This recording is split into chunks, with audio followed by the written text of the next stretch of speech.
আর আমি মুহাম্মদ কান্না করব, একবারও বলবো না আমার কথা, আমি বারবার বলবো আমার উম্মতের কি উপায়। আমি আমার মাওলাকে বলবো, আল্লাহ আমার উম্মতের খবর কি।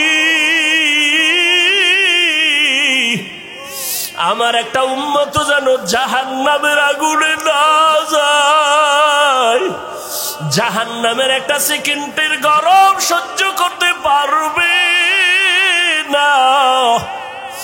আমার আল্লাহ তখন আমার কান্না সহ্য করতে পারবেন না, দ্রুত বলবেন, হে নবী আপনি মাথা উঠান, আপনার কান্না আমি আল্লাহ সহ্য করতে পারি না। আমাকে তখন আমার আল্লাহ বলবে, যান আপনার উম্মতগুলো বাছাই করে করে জাহান্নাম থেকে জান্নাতের পথে নিয়ে যান। আমি তখন অর্ডার পাইয়া আমার গুনাহগার উম্মতগুলো বাছাই করে করে করে করে হাউজে কাউসারের কিনারায় নিয়ে দাঁড় করাবো। কারণ সূর্যের গরমে পানির এত পিপাসা, এতটা কঠিন, আমার উম্মতগুলোকে আমি ধরে ধরে হাউজে কাউসারের কিনারায় নিয়ে দাঁড় করাবো। আম্মা জান আয়েশা বললেন, ইয়া রাসূলুল্লাহ, কোটি কোটি কোটি মানুষের ভেতরে আপনার উম্মতের চিনবেন কিভাবে? মুসা নবীর উম্মত, ঈসা নবীর উম্মত, ইব্রাহিমের উম্মত, কেমনে চিনবেন আপনারটা? নব রহমতের নবী বলেন, হে আয়েশা, আমার উম্মতেরা দুনিয়ায় যারা ওযু বানাইয়া 5 বেলার নামাজ আদায় করত, কিয়ামতের ময়দানে তাদের ওযুর জায়গাগুলো নূরের আলোতে ঝলমল করতে থাকবে। আমি দেখে দেখে ধরে ধরে বলবো, আয় আয়, আমার উম্মতেরা আয়, হাউজে কাউসারের পানি আমার হাতে পান করে যাও। হাউজে কাউসারের গোড়ায় আমি নিজে পেয়ালা ভরে ভরে পানি দিব, আর উম্মতেরা পান করবে। এভাবে দিতে দিতে হঠাৎ করে উম্মতের লাইন এখন অনেক বড়, মাঝখানে পর্দা পড়ে যাবে। ফেরেশতারা পর্দা দিলা কেন? উম্মত এখনো তো বাকি আছে, ওদেরকে পানি পান করাবো। ফেরেশতারা বলবেন, ইয়া রাসূলুল্লাহ, এই উম্মতগুলো আপনার আসল উম্মত না, এগুলো ভেজাল। আপনি দুনিয়া থেকে বিদায়ের পরে এই উম্মতগুলো জাহান্নামের পথে চলতে চলতে এতটাই বেপরোয়া হয়ে গেছে, নিজেও নামাজ পড়ে নাই, অন্য নামাজ পড়তো তাও পছন্দ করে নাই, নিজেও দাড়ি রাখে নাই, অন্য দাড়ি রাখবে তাও পছন্দ করে নাই, নিজেও হালাল খায় নাই, অন্য হালাল খাবে তাও পছন্দ করে নাই। রহমতের নবী বলেন, আয়েশা, তখন আমি রাগান্বিত হয়ে বলবো, সহকান সহকা লিমান গায়্যারা মিন বাদি। নবী বলবেন, ভেগে যা, তোরা আমার উম্মত না। ও মনোহরগঞ্জের মুসলমান মা বোনেরা, বৃদ্ধ বাবাজিরা, যুবক বাবারা, জানি না ওই কাতারে কে পড়িয়া যাব। নবী যদি তাড়াইয়া দেয়, তোমার আমার কপালে যদি ওই ধমকটা পড়িয়া যায়, আমার মাওলা গাইবি আওয়াজ দিয়া বলবেন, ও জাহান্নামের ফেরেশতারা, এদেরকে ধর, জাহান্নামের শিকলটা লাগাইয়া জাহান্নামের দিকে নিয়ে যাও। ওয়াসিকাল্লাযীনা কাফারু ইলা জাহান্নামা যুমারা।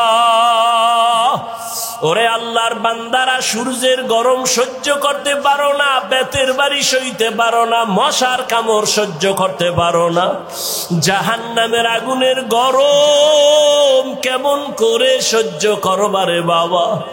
এখনো যদি আল্লাহর আযাবের ভয় অন্তরে আসে, 2 ফোঁটা চোখের পানি ছেড়ে গোপনে আমার মালিকের ডাক দাও, মনে মনে বলো, হে আল্লাহ, জীবনে কত গুনাহ করলাম, দাড়ি কাটলাম, নামাজ ছাড়লাম, বেপরদায় চললাম। ওলামায়ে কেরামরা কত বুঝাইলো, তারপরও নামাজ পড়ি নাই, দাড়ি রাখি নাই, বেপরদায় চলা বন্ধ করি নাই। আজকে থেকে তৈরি হয়ে গেলাম, আর নামাজ ছাড়বো না, বেপরদায় চলবো না, দাড়ি কাটবো না, মা বাবারে কষ্ট দিয়া বরদোয়া নিব না। ওলামায়ে কেরামের দোয়া নিয়া, শিক্ষকের দোয়া নিয়া, নবীর তরিকা মেনে চলবো রে বাবা। হেদায়াতের মালিক আমার আল্লাহ। কপাল যদি ভালো হয় তওবা করো, কয়দিন আর দুনিয়ার বাহাদুরি করবা। চোখের সামনে কত যুবকের লাশ আর লাশ। এই জীবনে কত যুবকের জানাজা পড়ায় কবরে রাখলাম রে বাবা। ডানে বামে তাকায় দেখো কত আপনজন বন্ধুরা চলে গেল। একদিন তোমার চলে যাওয়ার ডাক চলে আসবে। ওই দিনটা আসার আগে তওবা করে নাও। মা বাবার দোয়া নিয়া, শিক্ষকের দোয়া নিয়া, উলামায়ে কেরামের পরামর্শ নিয়া নবীর আদর্শে জীবনটা গড়াও। মরিয়া গেল তুমি অমর হয়ে থাকবে। নবীর আদর্শের মালা গলায় লাগাও। আর নামাজ ছাড়িও না, দাড়ি কাটিও না, বেপরদায় চলিও না রে বাবা। তওবা করে না ও বৃদ্ধ বাবাজি, ও পর্দার আড়ালের মা বোনেরা। আপনার মতো কত মা স্বামীর মাল হেফাজত করে, পর্দা করে, নামাজ পড়ে, মোবাইলে সময় নষ্ট করে না। আপনারা কেন পারবেন না? নিজেও সঠিক পথে চলেন, স্বামীর মাল হেফাজত করেন, সন্তানটাকে আদর্শবান কোরআন পড়নেওয়ালা ডাক্তার বানায়া যান, ইঞ্জিনিয়ার বানায়া যান। কোরআন পড়ে পড়ে সন্তান দোয়া করবে, নামাজ পড়বে, জীবনটা ধন্য হয়ে যাবে। ঠিক আল্লাহর রহমতের বৃষ্টি যত পড়বে, মুর্দা দিল আল্লাহ জিন্দা বানায় দিব। ওলামায়ে কেরাম বয়ান করেন জাহান্নামের ভয়ের, জান্নাতের সুসংবাদ দেন কোরআন সুন্নাহর আলোকে। আল্লাহ পাকের সেই জান্নাতের, জাহান্নামের কিছু ভয় এবং সুসংবাদ সম্বলিত এটা আয়াত আমি আপনাদের সামনে পড়েছি। আল্লাহ বলেন, ইয়া আইয়ুহাল্লাযীনা আমানুত্তাকুল্লাহা ওয়াল তানজুর নাফসুম মা কদ্দামাত লিগাদিন ওয়াত্তাকুল্লাহ ইন্নাল্লাহা খাবীরুম বিমা তা'মালুন।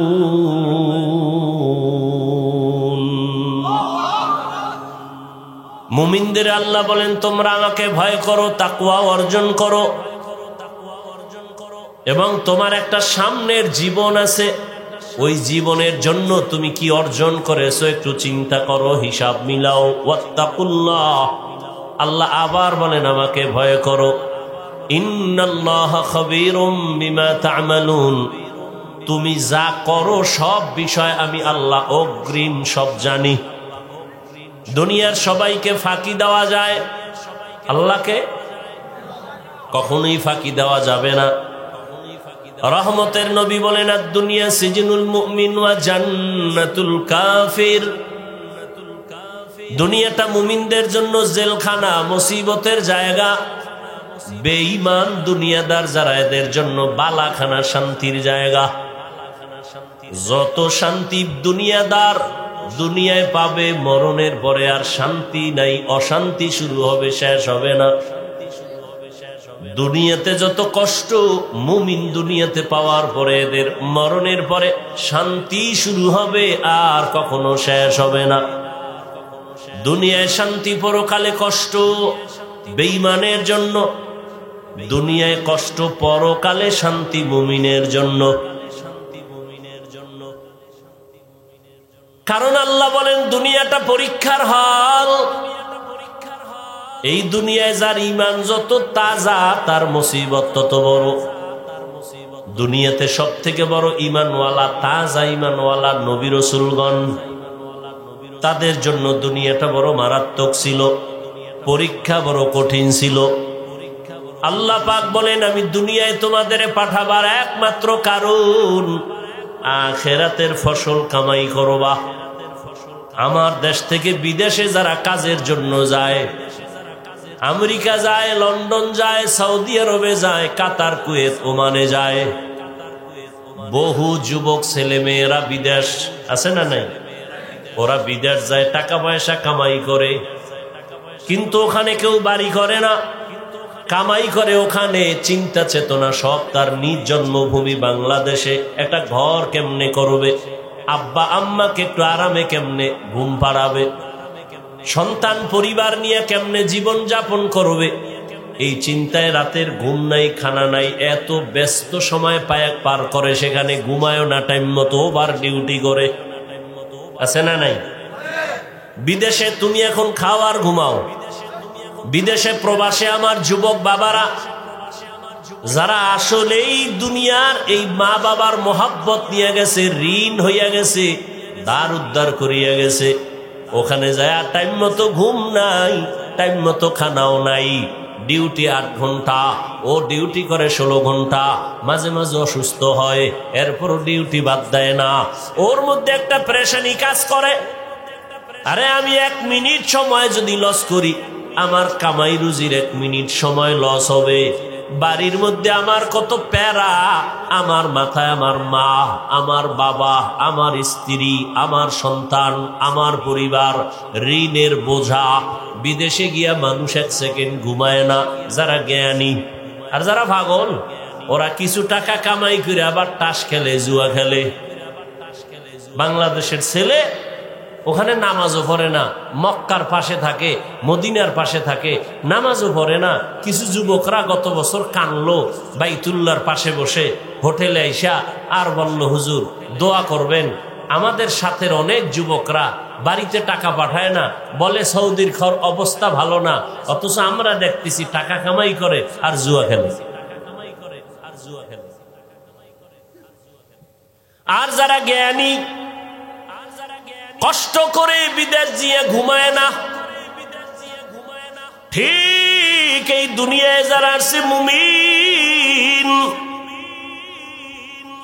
দুনিয়ার ধান্দায় পড়ে নাই, ওর মধ্যে একটা কাজ করে, আমার এই দুনিয়া থাকার জায়গা না, খানার জায়গা না, ঘুমানোর জায়গা না, আরামের জায়গা না, আমার আসল বাড়ি দুনিয়া না, আমার আসল বাড়ি জান্নাত, আমার আরামের জায়গা জান্নাত। আমি দুনিয়াতে আসছি কেন? ঘুমানোর জন্য না, খানার জন্য না। দুনিয়াতে আসার একমাত্র কারণ, আমি আসছি জান্নাতের বাড়িটা সুন্দর করার জন্য। আমি দুনিয়াতে আসছি আমার আব্বা আম্মাকে দেখা দেখা জান্নাত কামাই করার জন্য। আমি দুনিয়াতে আসছি আল্লাহর হুকুম মতো জীবন চালাইয়া আখেরাতের ময়দানে বাহাদুরের মতো বিনা হিসাবে জান্নাতে ঢুকার জন্য। এ কারণে আমার আল্লাহ বলেন, ও বান্দা, দুনিয়ার মধ্যে থাইকা আখেরাতের ফসল কামাই করো, কারণ অন্য কোন জগৎ নাই আখেরাতের ফসল কামাই করার। আর দুনিয়া মাজরাতুল আখিরাহ, দুনিয়াতে থাকি আখেরাতের ফসল কামাই করো। তার মানে তুমি যে দুনিয়ায় থাইকা মা বাপ বাদ দিয়া, ছেলে মেয়ে বাদ দিয়া, বিবাহ শাদী বাদ দিয়া, ব্যবসা বন্ধ করে শুধু জিকির করবা, এটা না। বান্দা, তোমাকে আমি 24টা ঘন্টার একটা পর্দা লাগায় দিছি, রাত আর দিনের পর্দার মধ্যে তোমার জীবনটাকে আটকায় দিলাম। দিন রাত 24টা ঘন্টা দিলাম, কখনো দিন হবে বড়, রাত ছোট, আবার কখনো রাত হবে বড়, দিন ছোট। তুলিজুল লাইলা ফিন নাহার ওয়া তুলিজুন নাহারা ফিল লাইল ওয়া তুখরিজুল হাইয়া মিনাল মাইয়িতি ওয়া তুখরিজুল মাইয়িতা মিনাল হাইয়্যি ওয়া তারযুকু মান তাশাউ বিগাইরি হিসাব। এই মোনাজাত দিয়ে দিব, হ্যাঁ? হুজুরের মজার মিডা মিডা আওয়াজ ভালোই লাগে না?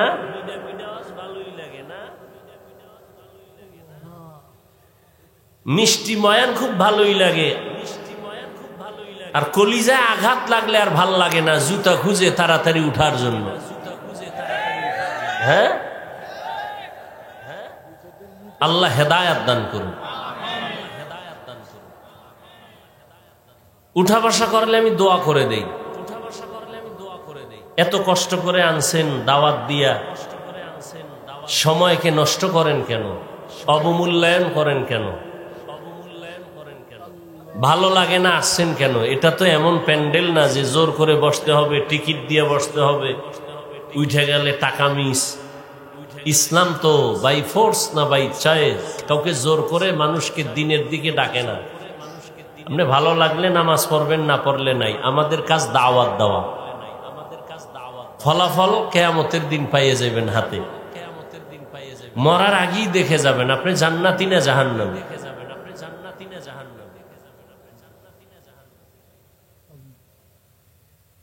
আল্লাহ হেদায়াত দান করুন। কয়দিনের হায়াত এই যুবক, এমন একটা দিন নাই যে যুবকের লাশের খবর নাই। মহামারী করোনার দিকে নজর করো, ভুলিয়ে যাও না রে বাবা। দেখো শুধু লাশ, যুবকের লাশ। গাড়ি অ্যাক্সিডেন্ট হয়ে যত লাশ দেখো, অধিকাংশ যুবক। পানির নিচে যত মরণের লাশ দেখো, অধিকাংশ যুবক। কি যুবক বাঁচতে চায় বেশি দিন, হাতের মধ্যে অস্ত্র লইছে, মরণের অস্ত্র, মানে তাড়াতাড়ি মরবে। বাঁচতে চাও বেশি দিন, কিন্তু হাতের মধ্যে অস্ত্র কি? বেশি দিন বাঁচার না দ্রুত মরার? অস্ত্রটার নাম কি? মোবাইল। তোমাকে দ্রুত মেরে ফেলবে। তুমি যদি বেঁচে থাকো, বিছনায় পড়ে ভুগতে থাকো, সেই বাঁচার লাভ কি? মোবাইল তোমাকে বাঁচাবে কিছুদিন, বিছানায় ফালায় বাঁচাবে। চোখের পাওয়ার থাকবে না, কিডনি থাকবে না, হার্ট থাকবে না, মেধা নষ্ট, দিমাগ নষ্ট, লেখাপড়া নষ্ট, যৌবন নষ্ট, জীবন নষ্ট, সব মূলেই মোবাইল। এটা লয়ে ঘুরতেছ, বাথরুমে মোবাইল, লেফের ভিতরে মোবাইল, সারা রাত মোবাইল। মা সারবে, বাপ সারবে, ভাই বোন সব সারবে, মোবাইল সারবে না। এই মোবাইলের কারণে মায়ের সাথে বেয়াদবি, এই মোবাইলকে কেন্দ্র করে বাবার সাথে বেয়াদবি, এই মোবাইলকে কেন্দ্র করে শিক্ষকের সাথে বেয়াদবি, এই মোবাইলকে কেন্দ্র করে মুরব্বীদের সাথে বেয়াদবি। এই মোবাইলকে কেন্দ্র করে কত সন্তান মা বাবার টাকা চুরি করে। মা বাবা ওই দেখো না, কয়েকদিন আগে ফেসবুক শরীফের মুরিদেরা কয়েকদিন দেখো না মোবাইলের কারণে বাবারে মারছে। এই যে কয়েকদিন আগে বাবাই গিয়ে ছুরির আঘাত করছে, বাবাই ছিল নাকি নামাজে। কথা কয় না এখন। তুই কবে মারবি বাবারে? ক, তুই তো ওই পথের যাত্রী। তোমার চরিত্রটা যে ভালো তা বলার উপায় নাই। কখন মেজাজ গরম হয়ে যাবে মা বাবাকে হামলা চালায় দিবা বলা যায় না। মা বাবায় ভিতরে ভিতরে দোয়া ইউজ করে, আল্লাহ ছেলেটা যদি মরত তাহলে একটা বালা মুসিবত থেকে বেঁচে যাইতাম। কারণ ছেলের চরিত্র এত খারাপ, মানুষের সামনে মুখ দেখাইতে পারি না, লজ্জা। নিজেরা তো খুব বাহাদুর ভাবো না, অথচ তোমার মা বাবা চায় তুমি মইরা যাও। তোমার চরিত্র এত খারাপ যে তোমার চরিত্রের কারণে লজ্জা পায় মা, লজ্জা পায় বাবা, মানুষের সামনে শরম পায় তোমার চরিত্রের কারণে। এমন অভিশপ্ত কপাল নিয়ে জন্ম নিয়েছ। শিক্ষক তোর উপরে বেজার, এত তোর ব্যবহার খারাপ। এলাকার মুরব্বীরা তোমার উপরে বেজার, তোমার ব্যবহার এত খারাপ।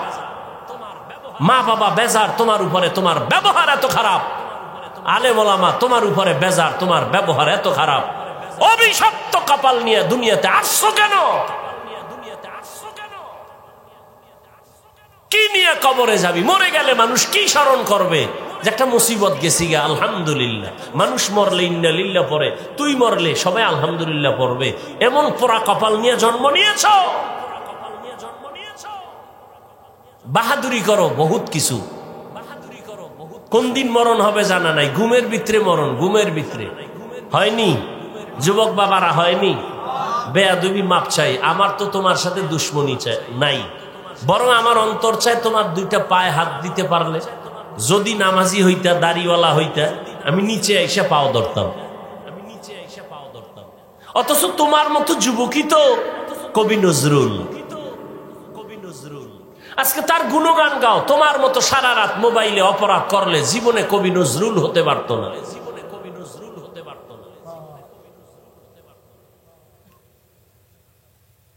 আল্লাহ তোমারে কি না দিছে বলো? তুমি ডাক্তার হও, কে তোমাকে নিষেধ করে? ইঞ্জিনিয়ার হও, তুমি প্রফেসর হও, তুমি এমপি হও, মন্ত্রী হও, এসপি হও, ডিসি হও, ওসি হও, তবে বেয়াদব হইও না। বেয়াদব হইও না। ইয়া আইয়ুহাল্লাযীনা আমানুত্তাকুল্লাহা ওয়াল তানজুর নাফসুম মা কদ্দামাত লিগাদিন ওয়াত্তাকুল্লাহ। তোমার এই জীবনটা জীবন না, তোমার আমার আসল জীবন মরণের পরে, চোখ দুটা বন্ধ হওয়ার পরের জীবন তোমার, অনন্তকাল অসীম এক জীবন তোমার আমার। আদম নবী দুনিয়া থেকে চলে গেলেন, কবরে কত হাজার বছর হয়ে গেল। তোমার আমার দাদা নানি আত্মীয় স্বজন মুরব্বীরা অনেকের চিনই না, কবরে পড়ে আছে কত শত বছর হয়ে গেল। এর যুবক, তোমার মতো কত যুবক, জেনারেল লাইনে থাইকাও আখেরাতের ময়দানে দৌড়াচ্ছে বারবার। স্কুলে পড়ে, কলেজে পড়ে, চাকরি করে, 5 বেলার নামাজ পড়ে, দাড়ি কামায় না। এরকম যুবক নাই? মিথ্যা বলবা না। তুমি পারো না কেন? ওয়াজ সারা জীবন শুনে লাভ কি? এই কথার জবাব দাও, আর জীবনে ওয়াজ লাগবে না। তোমার মতো যুবক যদি স্কুল কলেজে পড়ে, 5 বেলার নামাজ পড়ে, জবাব দাও তুমি পারো না কেন? আর ওয়াজের দরকার নাই, ওয়াজ তোমার এটাই যথেষ্ট। তুমি পারো না কেন? তোমার মতো যুবক র‍্যাব, আর্মি, পুলিশ, বিডিআর এর চাকরি করে, 5 বেলার নামাজ পড়ে, দাড়িওয়ালা, সত্য বলো আছে না নাই? বিবেকটা দিয়ে জবাব দাও তুমি পারো না কেন? ও আমার কলিজার যুবক, তোমার মতো যুবক তাকায় দেখো, রাস্তায় গাড়ি চালায়, ড্রাইভারি করে, 5 বেলার নামাজি, দাড়িওয়ালা আসেনি। তোমার বিবেক দিয়া জবাব দাও তুমি কেন পারো না? তোমার কপালে কার বরদোয়া লাগছে? তোমার উপরে বুঝি আমার আল্লাহ বেজার হয়ে গেল নাকি? আমি হুজুর হইতে বলছি, আমি হুজুর হইতে বলি নাই, হুজুর বানাইতেও আসি নাই। বাংলাদেশে হুজুর অনেক বাইরে গেছে, হুজুর লাগবে না। আমার দেশে এখন হুজুরের অভাব নাই, আদর্শবান ডাক্তারের অভাব, আদর্শবান ইঞ্জিনিয়ারের অভাব, আদর্শবান ডিসিএসপি, এমপি, মন্ত্রীর বড় অভাব। আজকে যদি আমার দেশের প্রত্যেকটা থানা, জেলার ওসি, এসপি, ডিসি যদি আদর্শবান নামাজি হতো, জমিনের মধ্যে কোরআনের বয়ান চলতো, কোন মাস্তান বাধা দেওয়ার চিন্তাই করত না।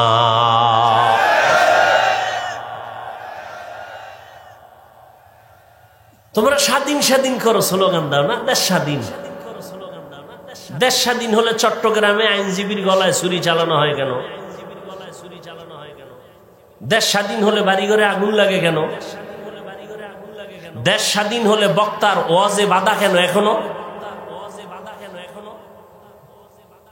আলহামদুলিল্লাহ আমারটাই দিতে পারে না, আমি তো ওপেন ঘোষণা দিছি, যারা ওয়াজে বাধা দিব ওদের নাম লিস্টি করে আমাকে দাও, এবং কি বলতে চাই রেকর্ড করে ফেলো। ওই জালেমের বিরুদ্ধে আমি আবার নতুন ভাবে বাংলাদেশে আন্দোলনের ডাক দিব। নতুন ভাবে আন্দোলন হবে সমস্ত জালেমের বিরুদ্ধে। চরমনের মাঠে বলে আসছি না, 2 গরুয়ে ধান খায়, মালিকে বেদ দিয়ে একটার উপরে বাড়ি মারছে, আর একটা দৌড় দিছে। মালিক কয় তোরে তো বাড়ি দি নাই, দৌড় দাও কেন? কয় এর পরের সিরিয়াল আমার। হ্যাঁ, কারো বিপদে লাফাইও না, নিজেও গাট্টি রেডি রাখো। আলেমদের সাথে বেদবি করবা, গাট্টি রেডি রাখো।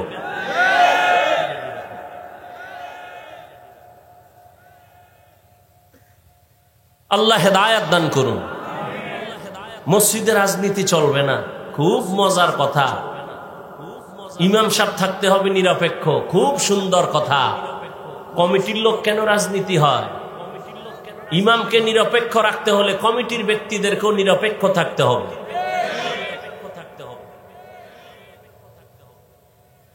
আর ওলামায়ে কেরাম যদি রাজনীতির কথা বলে পবিত্র কোরআনের আয়াত দিয়া কথা বলবেন, পচা ধান্দাবাজি চান্দাবাজির কথা বলবেন না।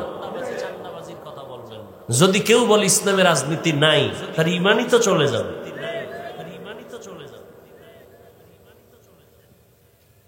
এই কথা শিখায় কারা? যারা ইসলাম চায় না।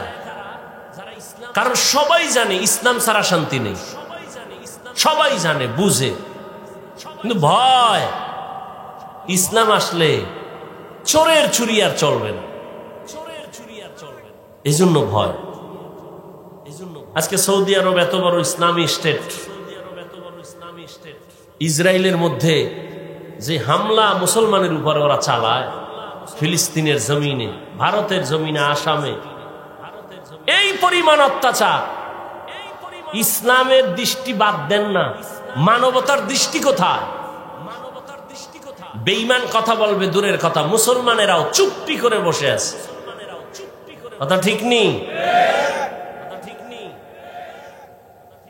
আমরা যে একটু চিল্লাই, হুজুর গো ধাক্কায় চিল্লাই, ইমানের ভাবার তো নাই।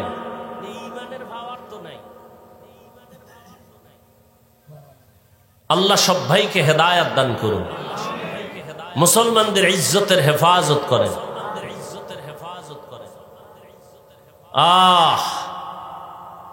বাংলাদেশের মানুষ মনে করে আমরা তো নিরাপদে আছি, মায়ের কোলে, কোনো টেনশন নাই।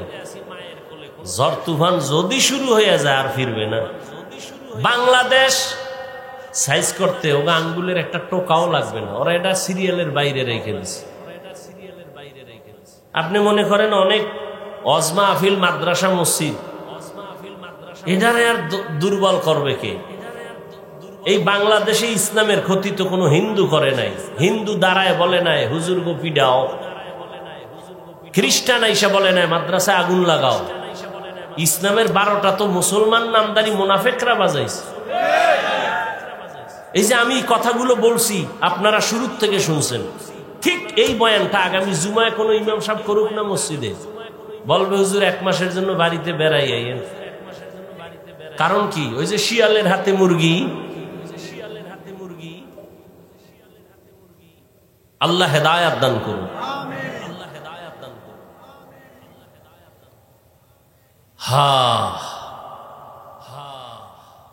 পরকাল জিন্দেগির জন্য কি হিসাব মিলাও রে বাবা।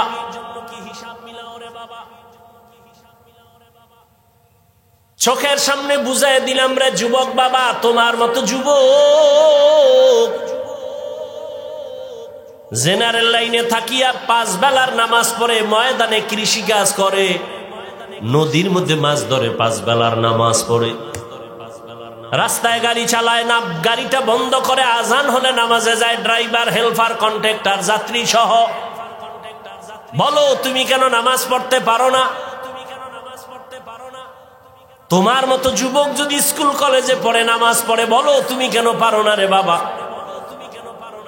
ঢাকা কলেজের খবর নাও, জাহাঙ্গীরনগরের খবর নাও, ওখানের পড়ুয়া তোমার মতো সন্তান কলেজে ক্লাস করে, মাথায় পাগড়ি, বড় দাড়ি, বড় জামা, মনে হয় পেছন থেকে তাকাইলে বড় মসজিদের কোন খতিব। জিজ্ঞাসা করি বাবা তুমি কোন মসজিদে জুমা পড়াও? কয় না আমি তো আরবি পারি না। করো কি? বলে ঢাকা কলেজে আমি অধ্যয়নরত অবস্থায় আছি। কলেজে ক্লাস করো এই অবস্থায়, টুপি দাড়ি নিয়ে? বলে হ্যাঁ। সমস্যা? বলে সমস্যা নাই, কলেজের সব টিচার আমার জন্য দোয়া করে। তোমার ক্লাসে মাইয়া ভোলা নাই? কয় আছে। মাঝে মাঝে পার্কে আনন্দ মিছিলের ডাকে, না বলে ডাকে। আমি না বলার আগে আমার ক্লাসের কিছু মেয়েরা বলেও আল্লাহর পথে আছে, ডিস্টার্ব করিস না, আমরা চল। ওকে ডিস্টার্ব করার দরকার নাই। ও যুবক, তোমাকে আমি পাগড়িওয়ালা, টুপিওয়ালা হতে বলি না। তুমি স্কুলে পড়িও, ডাক্তার হও, ইঞ্জিনিয়ার হও, প্রফেসর হও, কিন্তু আমার দাবি একটাই হলো, বেয়াদব হইও না রে বাবা। বলবা হাফিজ ভাই বেয়াদব হব না, তার ব্যাখ্যা 3 জায়গায় বেয়াদবি করবা না, করলেই তোমার মরার আগে জীবন শেষ। মরবি না, এত তাড়াতাড়ি দুষ্টুগুলি মরবে না। ওরা মায়েরে জ্বালায়, বাবারে জ্বালায়, হুজুরের জ্বালায়, শিক্ষকের জ্বালায়, আলেমগো জ্বালায়, এবার ও জ্বলবো না? ও কিডনি যাইব, লিভার যাইব, বিছনায় শুইয়া শুইয়া কানতে কানতে কানতে কানতে ওর জীবন শেষ শেষ। এত তাড়াতাড়ি আল্লাহ নিবে না, ওরে জ্বালাইয়া এরপরে নি। যারা বেয়াদবি করে মা বাবার সাথে, এটি তাড়াতাড়ি মরবে না তো। মা বাবার সাথে বেয়াদবি করা যাবে না, কারণ জীবনের সফলতার বড় চাবি মা বাবার দোয়া। এই চেয়ারে বসছি, আল্লাহর কসম, মা বাবার চোখের পানি দোয়া না থাকলে এখানে বসা যাইতো না রে বাবা। তবে আমার আব্বা আম্মা দোয়া করেছেন, কান্না করেছেন, আল্লাহ সম্মান দিছেন। তবে আমাকে মা বাবা হাতে ধরে আমাকে বয়ান শিখান নাই, দস্তকাত শিখান নাই। আমি দস্তকাত দেই, কথা বলি, বয়ান করি, এগুলো আমার মা বাবা শিখান নাই। হাতে কলমে ধরে এগুলো শিখাইছেন আমার উস্তাদ, আমার শিক্ষক। অতএব শিক্ষকের সাথে যদি বেয়াদবি করো রে ছাত্র, জীবনের লেখাপড়ার দরজা থেকে তুমি ধ্বংস হয়ে যাবে। বহু রাস্তায় মাঝে মাঝে পাগল দেখি, অর্ধুলাঙ্গ পাগল, ইংলিশে কথা বলে, আরবিতে কথা বলে। পাগল আবার ইংলিশ কেন কয়? পাগলে ইংলিশ বলে না, বরং ইংলিশ পড়নেওয়ালা ছাত্রটাই বেয়াদবি করে পাগল হয়ে গেছে। এই বানায় বলতেছি, এরকম পাগল দেখছো? আরবিতে কথা বলে অথচ পাগল। হিসাব করে দেখলাম বেয়াদবি করে পাগল হয়ে গেছে। এজন্য মা বাবার বরদোয়া বড় কঠিন, শিক্ষকের বরদোয়া কঠিন। 3 নাম্বার, উলামায়ে কেরাম মুরব্বীদের সাথে বেয়াদবি করলে জীবন ধ্বংস, চরিত্র ধ্বংস হয়ে যাবে। কোনদিন কোন মা বাবা সন্তানের জন্য বরদোয়া করে না, লিখে রাখো ভালো করে। কোনদিন কোন শিক্ষক ছাত্রের জন্য বরদোয়া করে না। কোন আলেম কোনদিন কোন উম্মতের জন্য বরদোয়া করে না। বরদোয়াটা এসে যায় তোমার আচরণে কষ্ট পায় যদি মা বাবা বলে, আহ বাস এতটুকুই যথেষ্ট তোর কপাল পোড়ার জন্য। তোমার আচরণে কষ্ট পেয়ে যদি শিক্ষক বলে, আহ তোমার কপাল পুড়তেই নিঃশ্বাসটাই যথেষ্ট। আল্লাহ হেদায়াত দান করুন। সব কিছুর মূলে এত বয়ান, এত বয়ান, এত বয়ান। ও যুবক বাবা মুসলমান, তোমাকে বয়ান করবো কেন? আজকে তো বয়ান করার প্রয়োজন। ওলামায়ে কেরামের চট্টগ্রামের পাহাড়িয়া জঙ্গলের ভেতরে খ্রিস্টান মিশনারিরা ভেজাল করে। আজকে তো ওলামায়ে কেরাম বেশি বেশি বয়ান করবেন পঞ্চগড়ে, টাকা দিয়ে কাদিয়ানি বানায়। কিন্তু কই 1 সেকেন্ড পঞ্চগড়ে যাওয়ার সময় নাই। 12টা মাস দিন নাই রাত নাই, গাধার মতো দৌড়াই সারা দেশে, পায়ে ধইরা ধইরা বয়ান করি। একজনকেও বলি না আমার দলে আসো, পাও ধরে ধরে ধরে ধরে বিনয়ের সাথে বয়ান করি। ও মা বোনেরা, ও বাবাজিরা, ও বৃদ্ধ বাবাজি, ও যুবক বাবারা, আমি 5 কল্লি পড়েছি, তোমরাও পড়ো, একবারও বলি না। আমি কওমি মাদ্রাসায় লেখাপড়া করেছি, তোমরাও কওমিতে যাও, একবারও বলি না। আমি পীর সাহেবদের মুরিদ, তুমি পীরের কাছে যাও, একবারও বলি না। আমি তাবলিগের লাইনের সন্তান, তুমিও তাবলিগে যাও, বলি না। কি বলি বাবা? মা বাবার দোয়া নিয়ে চলো, শিক্ষকের নেক নজর লাগায় চলো, ওলামায়ে কেরামের দোয়া নিয়ে আগাও। ডাক্তার হবা তো সম্মানের ডাক্তার হও, ইঞ্জিনিয়ার হবা দেশব্যাপী সম্মানিত ইঞ্জিনিয়ার হও, প্রফেসর হবা তো দেশ জোড়া সম্মানের প্রফেসর হয়ে যাও। এমন ডাক্তার আমার দেশে আছে যে বিদেশওয়ালারাও তাকে হায়ার করে নিয়ে যায় টাকা চিকিৎসার জন্য। এটা সম্মান না? আল্লাহ তোমারে পারে না? পারে না? মা বাবার সাথে বেয়াদবি করো, আরো আগে পারবে। লিকুল্লি শাইইন জিনাতুন ফিল ওয়ারা ওয়া জিনাতুল মারই তামামুল আদাবি আজ খোদা খাহি মে তৌফিক আদব বে আদব মাহরুম গাশত আজ ফজলে রা। সব কথার মূলে আল্লাহর ভয় নাই।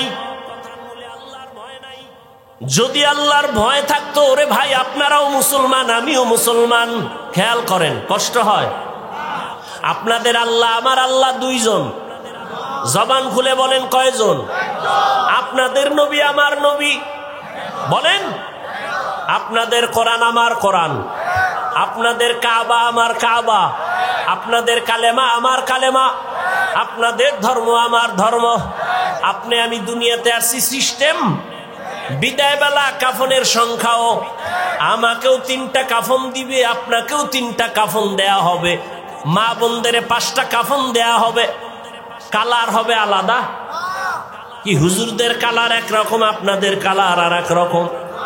আমি এত বড় বক্তা, আপনি এত বড় টাকাওয়ালা, এই কারণে কেউ সম্মানে একটা কাফন বাড়াইয়াও দিবে না। রিক্সা ড্রাইভার মরে গেছে, গরিব হওয়ার কারণে একটা কাফন কমাইয়াও দিবে না। আমাকেও যেই কাফন 3টা, আপনাকেও সেই কাফন দেয়া হবে, কালারও হবে এক। কাফনের উপরে লেখা থাকবে বড় লোকের লাশ, হুজুরের লাশ। এত মাস্তানির লাভ কি? আজ আমি বক্তা, আপনি শ্রোতা, আপনি বড় ডাক্তার, আমি রুগী, আমি ইমাম, আপনি মুক্তাদি। এত ভাব, টাকার গরম, ক্ষমতার গরম, এলেমের গরম। সাদা কাফনের মধ্যে যেদিন ঢুকবা, ওই দিন সব বাহাদুরি বন্ধ হয়ে যাবে। কাফনে ঢোকার পরে কে ধনী, কে গরিব, কে আলেম, কে মূর্খ, কে ইমাম, কে মুক্তাদি, কোনো লেখা থাকবে না, সব একাকার হয়ে যাবে। এত বাহাদুরি, কবরে যাওয়ার আগেই দেখো সাদা কাফনের প্যাকেট হওয়ার মাত্রই বাহাদুরি বন্ধ হয়ে গেল।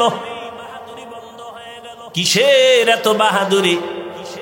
কই টাকাওয়ালা 3 কাফনে প্যাকেট হয়ে যাবে। কোটি টাকার মালিক দেখো, অভাব হয় না দূর, গরিবী ঘুমায় আরাম করে, মনটা বাহাদুর। ফেরাউনের লাশটা দেখো মিশর জাদু ঘরে, খায় না মাটি পোকা মাছি, সবাই ঘৃণা করে। হৃদয় থাকিবে যার নম্রতা সদা, রহমত আসিবে সেথা প্রভুর ওয়াদা। বড়র বড়াই থাকলে দিলে রহমত আসবে না, নিজেকে নিজে ছোট মনে করিও সদা।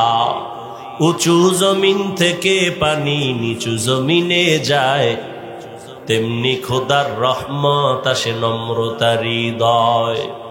ভোগবিলাসের বাড়ি গাড়ি পরে রবে সব, থাকতে সময় স্মরণ করো আল্লাহ আমার রব।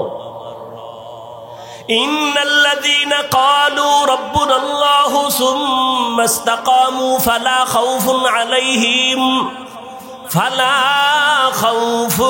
আলাইহিম ওয়ালা হুম ইয়াহজানুন।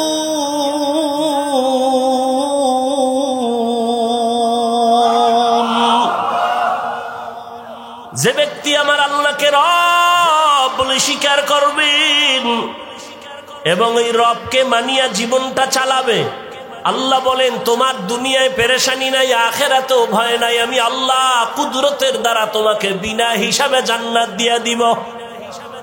আতিনা ফি দারে দুনিয়া না হাসান, আতিনা ফি দারে উকবা না হাসান, ইয়া গিয়াসাল মুস্তাগীসিন ইহদিনা লিফতিখারা বিল উলুমে ওয়াল গিনা। হর গরিদে নেক তু তৈয়ার है जो न मांगे उससे तू बेजार है। আপনারাও মুসলমান আমিও মুসলমান, আপনার আমার আল্লাহ এক, নবী এক, কোরআন এক, কাবা এক, ধর্ম এক, কালেমা এক, দুনিয়াতে আসছি তাও এক, কাফনের কালার এক, সংখ্যাও এক, কবরের সাইজও হবে না। আপনাদের এলাকার কবর 1 হাত বড়, কবরে রাখার পরে কবরের প্রশ্ন করা হবে কয়টা? 3টা, তাও এক। আমাকেও যেই প্রশ্ন আপনাকেও সেই প্রশ্ন, রবের পরিচয় দেয় দাও, ধর্মের পরিচয় দাও, রাহমাতুল লিল আলামিনের পরিচয় দাও। আপনিও মুসলমান, আমিও মুসলমান, আপনার আমার আল্লাহ এক, নবী এক, কোরআন এক, কাবা এক, ধর্ম এক, কালেমা এক। অথচ আপনাকে পাও দুইরা বয়ান করা লাগবে কেন? বরং বয়ান করার পরেও তো দেখি আমি টুপি খুলতে চাই না। আপনি কেমন মুসলমান যে টুপি দিতে চান না? আমি পাও ধরে ধরে বলি ভাইজান দাড়িটা লম্বা করেন, আমি দাড়ি কাটতে চাই না। আপনি কেমন মুসলমান যে দাড়ি রাখতে চান না? আমিও মুসলমান, আপনিও মুসলমান, আমি মসজিদে না ঢুকলে লজ্জা পাই। আপনি কেমন মুসলমান যে মসজিদে ঢুকতে গেলে লজ্জা পান? আমিও মুসলমান, আপনিও মুসলমান, আমি বেপর্দায় চলতে গেলে লজ্জা পাই। আপনি কেমন মুসলমান যে পর্দা করতে গেলে লজ্জা পান? কপাল বুঝি পুড়িয়ে গেছে রে যুবক। আর কপালটা যদি পুড়িয়াই যায়, আমি হাফিজুর রহমান কেন, মক্কা মদিনার ইমাম কেন, স্বয়ং রসুলেও যদি বয়ান করে কপাল খুলবে না। যেই রসুলকে একটা নজর দেখা মাত্র জাহান্নামের আগুন হারাম হয়ে যায়, কেমন মায়ার নবী চিনলি না রে যুবক? যেই মায়ার নবীর চেহারা মোবারক এত সুন্দর, যেই রহমতের নবীকে এক নজর দেখলে পেটের ক্ষুধা থাকে না, কেমন মায়ার নবী? যেই রহমতের নবীকে একটা নজর দেখার জন্য গর্তের পিপিলিকা কান্না করে, কেমন মায়ার নবী আমার? যেই রহমতের নবীকে দেখার জন্য গর্তের সাপ অপেক্ষা করে, রহমতের নবীরে দেখবেন, কেমন মায়ার নবী আমার? রহমতের নবী রাস্তা দিয়ে যখন হাঁটে, দুই পার্শ্বের গাছগুলো নত হইয়া নবীরে সালাম দেয়। রহমতের নবী যখন রাস্তা দিয়ে হাঁটে, জঙ্গলের প্রাণীরা বারবার আমার নবীর সালাম জানায়। নবীজি খেজুর গাছের সাথে ট্যাক লাগায়া খুতবা পড়েন। কিছুদিন পরে সিদ্ধান্ত নিলেন, না এটা বাদ, নতুন একটা খুতবা দেয়ার মিম্বর বানাবে। বুখারী শরীফের ইবারত, খেজুর গাছ কান্না শুরু করছে। সাহাবায়ে কেরাম বলেন, মানুষের কান্নার মতো খেজুর গাছ থেকে, মরা খেজুর গাছ থেকে কান্নার আওয়াজ। রহমতের নবী বলেন, রে খেজুর গাছ কেন কাঁদো? আমি কি দোয়া করব তুই জিন্দা হবি, তোর কাছে খেজুর হবে, উম্মতেরা খাবে। খেজুর গাছ বলে, না ইয়া রাসূলুল্লাহ, এই দোয়া চাই না। কেন কাঁদো? বলে, আপনার বিরহের বেদনায় কান্না করি। কি চাও? বলে, এখানে জানাজা পড়ায়া দাফন করবেন, হাসরের ময়দানে আপনার সাথে জান্নাতে থাকতে চাই নবী। উস্তুনে হান্নানা আজ হজরে রসুল, নালামি জাদ হাম চুয়ার বাবু। রহমতের নবীর জন্য জঙ্গলের প্রাণীরা, নদীর মাছ এতটাই পাগল। কপাল খারাপ, আমরা মুসলমান হয়ে সেই নবীরে চিনতে পারলাম না। এরে নবীর আশেক, রহমতের নবীর শরীর মোবারকে মশা মাছি পড়া হারাম। আম্মা জান আয়েশা রাদিয়াল্লাহু আনহা বলেন, নবীর শরীর মোবারকের ঘাম আমি বোতলে ভরে রাখতাম, আর আতর হিসাবে আমরা নবীর ঘাম ব্যবহার করতাম। কেমন রহমতের নবী আমার! আজও সেই নবী মদিনাতুল মুনাওয়ারা জিন্দা নবী, উম্মতের মায়ায় কান্না করে। এরে নবীর উম্মতের দল, আজ আমার নবীর বিরুদ্ধে এত অত্যাচার, এত ষড়যন্ত্র, মুসলমানের উপরে হামলা শুধু কালেমার কারণে, রহমতের নবীর উম্মত হওয়ার কারণে। না হয় ফিলিস্তিনের মুসলমানের তো অন্য কোনো অপরাধ নেই। তুমি আজকে 3 বেলা খানা খাও, কত আরামে ঘুমাও, ফিলিস্তিনের মুসলমান রমজান গেল সাহারি খেতে পারে না, ইফতারি নাই।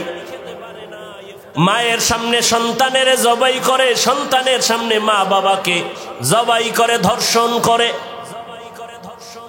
এরে সন্তান, ও মা বাবারা, একটা সন্তান অসুস্থ হয়ে গেলে তোমার ঘুম আসে না, সন্তান অসুস্থ পাগল হয়ে যাও। অথচ ফিলিস্তিনের মুসলমানের অবস্থা দেখলে কোনো মানুষ স্থির থাকতে পারে না রে বাবা। আসলে আল্লাহর ভয় অন্তরে নাই, নিজের মধ্যেই তো ইমানের দুর্বলতা। কয়দিন আর দুনিয়ার এই বাহাদুরি রে বাবা, এখনো সময় আছে, তওবা করো। দুনিয়াটা কিছুই না, চোখ বন্ধ করলে সব শেষ হয়ে যাবে।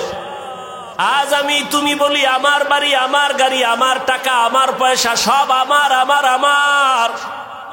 আজরাইল যেদিন হাজির হয়ে যাবে দেখবা নিজের জামাটাও কিন্তু আর আমার থাকবেন। আমার জামা, আমার গেঞ্জিগুলো বেলেট দিয়ে কেটে কেটে রেখে দিবে তোমার আমার সন্তানেরা। আমার হাতের ঘড়িটা আর একজনের হাতে দিয়ে বলবে এটা আমার। আমার মোবাইলটা আর আমার থাকবে না, আর একজনের মালিক হয়ে বলবে এটা আমার মোবাইল। আমাকে 3টা কাফনে পেঁচাইয়া ঘর থেকে বিদায় করে দিবে। অন্ধকার কবরে নিয়ে যাবে। কই ছেলে, কই মেয়ে, কই বাড়ি, কই টাকা, সব আমার থেকে আলাদা হয়ে গেল। 3 কাফনের বাসিন্দা বানায়া জানাজা পড়ায়া কবরের দেশে নিয়ে রাখবে। এমন একটা জায়গায় কবর যেখানে দিনের বেলাও যাইতে সবাই ভয় পায়। বাঁশবাগান বাড়ির পেছনের অংশ, ওখানে কেউ যায় না, সাপ বিচ্ছু থাকার গর্ত। কবরে রাখিয়া সবাই চলে যাবে, আর খবর নিবে না। তবে হ্যাঁ, যদি কিছু নেক আমল করে যাও, ভালো সন্তান রেখে যাও, কোরআন পড়নেওয়ালা, মাদ্রাসা মসজিদ রেখে যাও, আলেম ওলামা বানায় রেখে যাও, এদের দোয়া চলবে কবরে।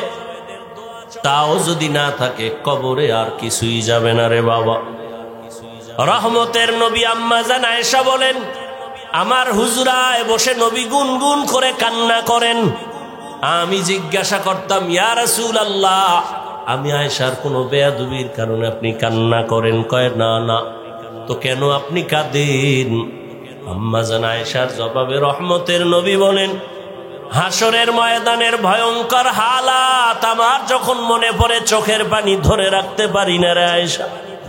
হাসরের ময়দানটা কত যে ভয়ঙ্কর, আমার উম্মতের কি হালাত হবে আয়েশা। আম্মা জান বলেন, কেমন হালাত? নবীজি বলেন, হাসরের ময়দানে নারী আর পুরুষগুলো উলঙ্গ, সবাই উঠবে। নারীরা উলঙ্গ, পুরুষেরা উলঙ্গ দাঁড়াবে। সূর্যটা মাথার উপরে নেমে আসবে। সূর্যের গরমে জমিনটা তামা হয়ে যাবে। নাফরমানদের মাথার মগজগুলো ভাতের মারের মতো ফুটতে থাকবে। ওদিকে জাহান্নামের আওয়াজ, জাহান্নাম চিৎকার দিয়া বলবে, ও দয়ার মালিক, বেনামাজি গুলো কই? নাফরমান গুনাহগার গুলো আমার পেটে দাও। নবী বলেন, ওদিকে আমার আল্লাহ রাগান্বিত আওয়াজ দিয়া ফেলবেন, কুদরতের আওয়াজ দিবেন, বড় ভয়ঙ্কর আওয়াজ। লিমানিল মুলকুল ইয়াউম লিল্লাহিল ওয়াহিদিল কাহ্হার। নবীজি বলেন, আমার আল্লাহ এতটা রাগান্বিত কুদরতের আওয়াজ দিবেন যে হাসরের ময়দানটা থরথর করে কেঁপে উঠবে। জাহান্নামের আওয়াজ, এমন অবস্থা হবে যে নবীদের কোনো গুনাহ নাই, সে নবীরাও কান্না শুরু করবেন। আদম আলাইহিস সালাম কান্না করবেন, মুসা নবী কাঁদবেন, ঈসা নবী কান্না করবেন, ইব্রাহিম নবী কান্না করবেন, নূহ নবী কান্না করবেন। উম্মতেরা পাগলের মতো দৌড়াবে, কোথায় যাবে একটু পরিত্রাণ পাওয়ার জন্য। আদম নবীও বলবে, আমি পারবো না, যাও, কোন উম্মতের সুপারিশ করতে পারবো না।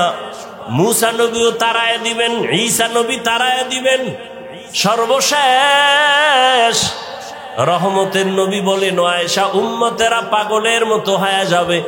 এক পর্যায়ে তারা আমি মুহাম্মদের তালাশ করতে থাকবে। আম্মাজান বলেন, ইয়া রাসূলুল্লাহ, উম্মতেরা ওই কঠিন সময় আপনাকে কোথায় পাবে?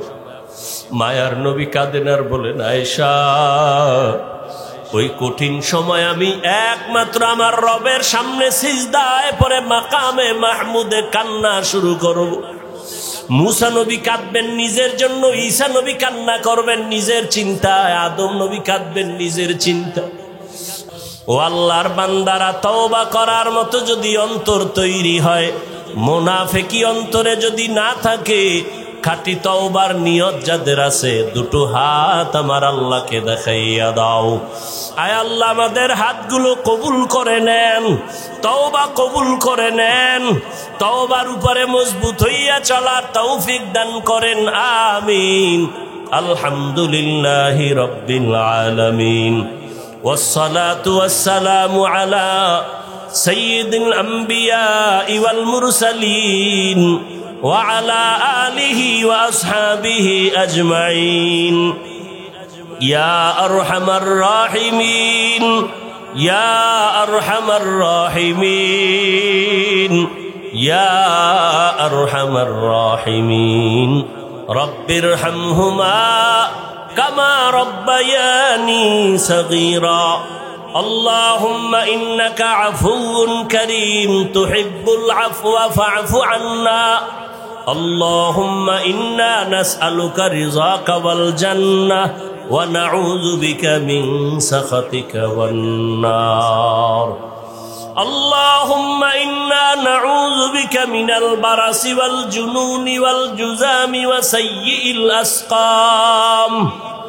اللهم اجعلني في عيني صغيرا وفي أعين الناس كبيرا ربنا ظلمنا أنفسنا وإن لم تغفر لنا وترحمنا لنكونن من الخاسرين ربنا لا تزغ قلوبنا بعد إذ هديتنا وهب لنا من لدنك رحمة إنك أنت الوهاب উদয়ার মালিক কুদরতের নজর দিয়ে দেখেন